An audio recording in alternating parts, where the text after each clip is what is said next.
Got to be in Milwaukee tonight. So I quit school, went to Milwaukee. The Frenchman will never let you go back to Milwaukee.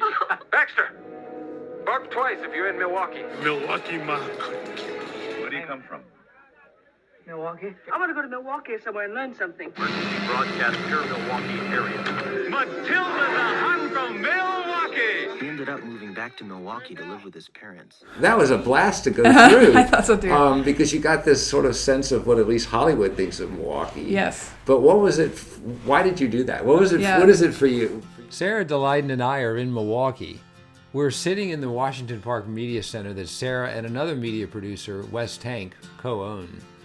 Sara commissioned Mark Escribano to make this video called The Milwaukee Movie that you just heard from. It's a collage of many clips from Hollywood movies mentioning Milwaukee. It makes sense that Sara commissioned the movie. They are from a small town in Wisconsin and moved to Milwaukee to start their practice. Now they are headquartered in Los Angeles, near Hollywood, and in Milwaukee.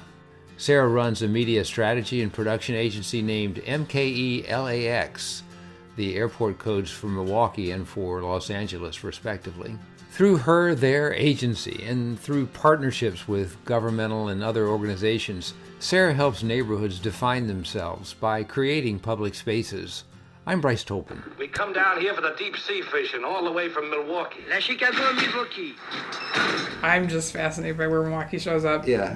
There might be a whole list like that of times Gary Indy NS shows up too in Hollywood, right? But yeah, I just feel like Milwaukee specifically obviously shows up a lot. Right. It does. And it really shows does. up as a side character. Right. It's somewhere between this range of pure and wholesome and like horrific and strange. You know, like it's Right, and yeah. but the point is I just feel like, is it that? Sure, all those qualities are here in Milwaukee, but there's a lot of other qualities and nuances of qualities that Hollywood misses. And so that's part of why, for me, it's one of the reasons why I've made a lot of investment here in media making. Particularly, I do a lot of the neighborhoods and the experience of neighborhoods here. Like, I make that media for people here to have high quality media to see themselves, but also to further offer that media externally. Because otherwise, I feel like what happens is Hollywood, for Milwaukee, but Hollywood does this for a lot of places in this country and other countries. Hollywood, the people who are writing the scripts and making the media of Hollywood are making the decisions around how we're represented. And then what happens is that people here absorb that and they think, oh, this is who we are. I'm in Milwaukee to walk the Beer Line Trail, formerly an old rail line that once served Milwaukee's historic beer industry. The community turned the rail line into a linear park, and that's the subject of another episode. Sara facilitates the trail's continued development, helping residents in the two demographically different neighborhoods that border it work together to discover what they want the trail to become. That's typical of Sara's work. They have used cultural exchange strategies to facilitate other public space projects, such as Artist Live Workspaces in Milwaukee, an Art of Recovery initiative in Santa Monica, and interdepartmental partnerships in the County of Los Angeles Art Division in connection with parks, libraries, and regional planning. This is a girl who's never been farther away from home than Milwaukee. This episode is about Sara's artistic and land-based approach to public spaces. The first thing I learned about Sara is that they are a generalist. Sara moves across disciplines as if the disciplines have no borders. Some of Sara's titles and roles relative to their projects suggest their flexibility. On one project, Sara is a context aligner. On another, they are a conversation crafter. These titles come from an artist's mentality to innovate and not to dwell in ineffective and limiting boxes. I'm plain. I'm a simple girl. I've never left Milwaukee a day in my life. To pull together what you do, you have to have your fingers in so many pies, I think. How does that work? Yeah, I recognize I intersect many disciplines, or for me, what sometimes are different corners of the U.S. market. I intersect many different people and places and sectors to do what I need to do. But the way I think about it, and I do think it's very important to understand that I come at it as an artist who has a primary language in space itself. Space is such an abstract term I always think of space as still, again, always linked to land or place. You know, it is always somewhere, particularly. And there is always materiality to it, including the earth itself. You know, if sculpture was an interesting discipline to get trained in, it's part of why I've spent a lot of my time collaborating with and myself being influenced by architects, landscape architects, urban designers, you know, other kinds of practitioners who also are spatial in their core service. Sara's connection with land gives them a shared orientation with landscape architects and urban planners, but it also gives them a perspective that I mistakenly called patient. Sara expects their projects to move at the slow speed of land and of relationships, because that's the speed of real change. How does patience sort of intersect with advocacy and with community work? Yeah, sometimes people perceive me as patient, and I don't often perceive myself as patient. I mean, I know why it's being said, partly just because things take a whole length of time, and I'll stay in leadership for a length of time. But again, I feel like I can't think about it as being patient. Maybe certain moments I have to also talk myself down and be like, nope, you just gotta stay steady. Right. But again, I feel like kind of like the land itself. I feel like I'm in a land relationship. And then that relationship helps me understand what time is a productive time or timing. So even working with government, you know, as someone who works frequently with particularly city and county governments in the U.S., one way or another, most of the things I'm involved with involve a local government body. And sometimes they involve state and federal or an indigenous governance body. It's all about timing. So sure, there's processes in the government that take very long periods of time, and so they, at some level, yes, need patience or just feel slow. But if I just think, I'm doing something slow, I don't know that I would be able to keep my attention on it. And I have to be able to keep my attention on it because I have to watch for when it's ready to go faster, or I should just watch for when it's time to make a decision or to say something, and how to say that something. Right? So that's where, it's actually very performative to me. And it's about being in the right place at the right time, saying the right things, right to a goal that I've set up, you know? That's what gets this stuff done. So we want a park like Washington Park to come into creation, or I want a park like the Beeline Park at the Beeline Trail. If I want that to come to life, I have to get in relationship with the land and the people who want to steward that land with me. And it's from that relationship and that communication that we identify timing. Sara's understanding that place and relationships with those who want to steward that place are the bases of timing on their projects felt to me like an indigenous understanding. And in fact, they work with indigenous peoples. In the process, Sara has grown in their understanding of land and stewarding public spaces. And we wouldn't necessarily have to live with such a feeling of conflict or, again, need to dominate with nature. And some cultures are just more attuned to that. Like all my work with different indigenous tribes in this region that I'm from, again, I feel like I'm often being given more opportunity to understand and maybe integrate into myself what it means for human nature and non-human nature, again, to not be polarized and in conflict with each other, but to feel more synergy. What are you doing now with indigenous tribes in the area, and how does that speak to, how does that inform you in what you're doing going forward? Yeah, I have one really beautiful part of my life right now, and my business work is there's an indigenous artist network, and they call this the Western Great Lakes region. So Wisconsin as one major U.S. designation inside of that.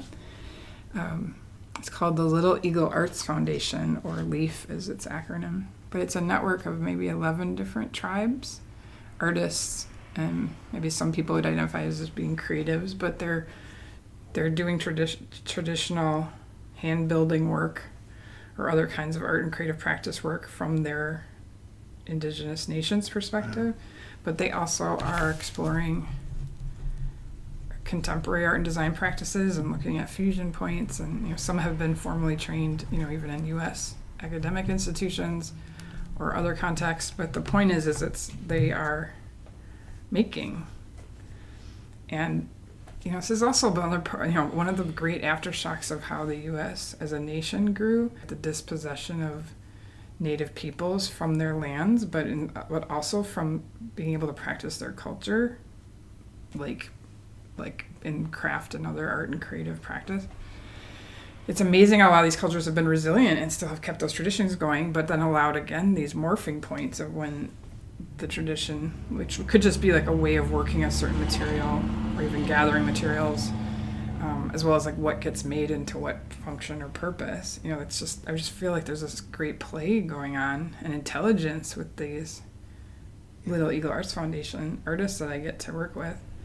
This group, they've been doing, you know, pop-up marketplaces they hold. They'll go to other marketplaces, and they've just, you know, slowly walked towards understanding that they would like to have a permanent home, an intertribal space for making and sharing and selling their creative goods and services, but also to, you know, further incubate themselves as businesses and, you know, have other community center aspects, like, you know, access to healthy food, access to maybe different kinds of workshops or ways of gathering services. Like, you know, they just want a place to be together. So I'm doing work with them. We're doing a lot of listening work right now this summer and autumn to understand what these artists, or again, people who come to their markets or connect with them otherwise, like where to put this. You know, it becomes a big question of like which land to be in, as well as, you know, what's the actual spatial design of it, what's going to be the most functional. So again, all this back to, like, for me, it's always deep listening work before starting to concept what to make. Come to Milwaukee often? Actually, it's pronounced Milwaukee, which is Algonquin for the good land. I learned 3 ways Sara's land-based conception of public spaces affects their work.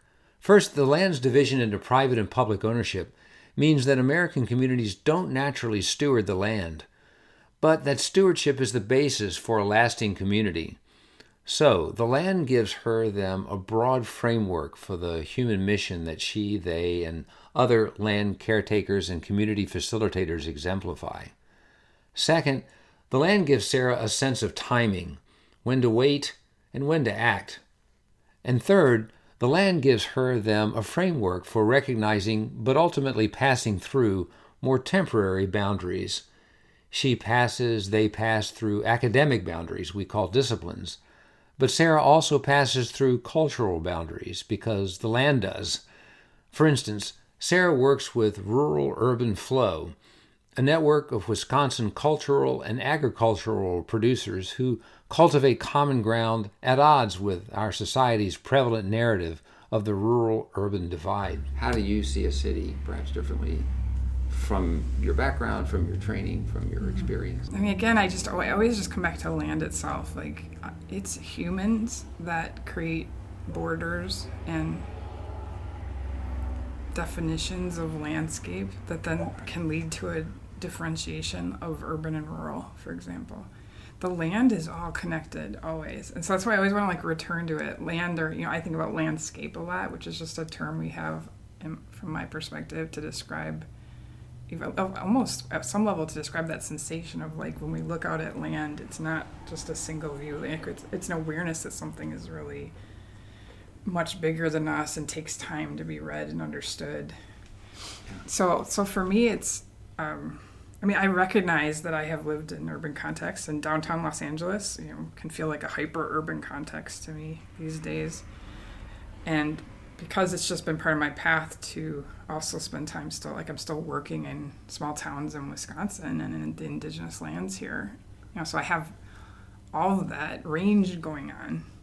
I work with a lot of different disciplines or different types of leaders who also have some kind of interest in the lands that I'm working on. That's how I get to these other disciplines, and that's how I got to the focus on civic engagement. You know, civic engagement, it can include things like voting, just participating in our government processes, giving a public comment at a public meeting about something happening in our neighborhoods. You know, all that civic engagement. But I also think about civic engagement as stewarding our places. And for me, I think more and talk more these days about neighborhoods, because I believe neighborhoods exists in both urban and rural, and whatever we understand between those two things or around those two things. Like, I just still think as a human, like myself, there's some kind of like psychological zone I can keep consciousness on that I can consider being a steward of. I can consider being responsible to and caring for and asking for it to care for me, like be in some reciprocal relationship. So, you know, sometimes people who live in small towns, like the town itself is like their neighborhood. Yeah, right. I don't really, I don't think it matters what you call it. Yeah. But it's more understanding, again, that we all live and work somewhere, and that place affects us and we affect it. And so putting consciousness into that, or for me, again, having an art practice that focuses on observing and making choices and influencing, again, what's going to be the future of that place because of things I do and say and feel now being here. Married, I have 4 children. I was born in Milwaukee, Wisconsin. But I went to school in California. Maybe there's a fourth thing that the land teaches Sara. It has to do with complexity, really an indigenous understanding of how work and community and ecology and land all interrelate. These things interrelate so entirely that if we break them down, we risk losing the pieces or forgetting how to put them back together. To re-engage with this complexity, Sara takes walks. I'll read one paragraph in a chapter they wrote for a multi-author anthology called Black Landscapes Matter. I walk in the cities I call home, both Milwaukee and Los Angeles, often for an hour or more each day. I walk until my consciousness feels activated, until I can sense what I cannot digest in a single view, a single voice, or a single angle. Moving through landscape is a way to embody the understanding that complexity requires a length of time and space to be read. This requirement could be true for a person, a city, a culture, or a system. All of these exemplify complexity, if I allow for that perception. Yeah, you know, emergent is a word that I think about a lot. That's where the listening is important. You know, I can't just listen once. I have to keep listening over time. But yeah, for me, anytime I'm going to work on public space, which again for me is still working on neighborhood, working on stewardship of place.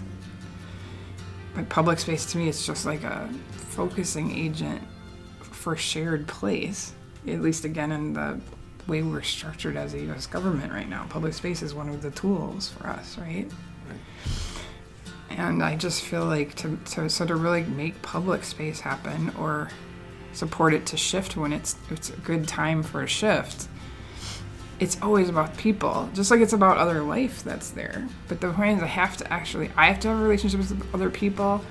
I have to support people to build their own relationships to that public space. Like that, it's the in-between that's where the opportunity and the energy of change, identifying which change and how to do it, that's where it comes from. And that's like a core part of stewardship. I wonder where we go from here.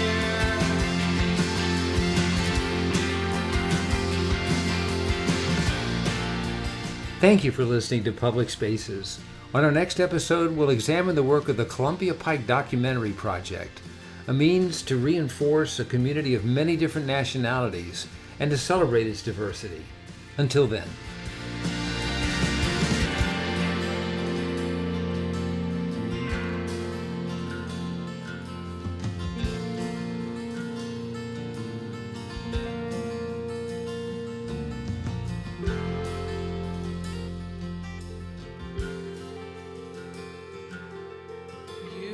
Don't know me as well to say the things you want to say.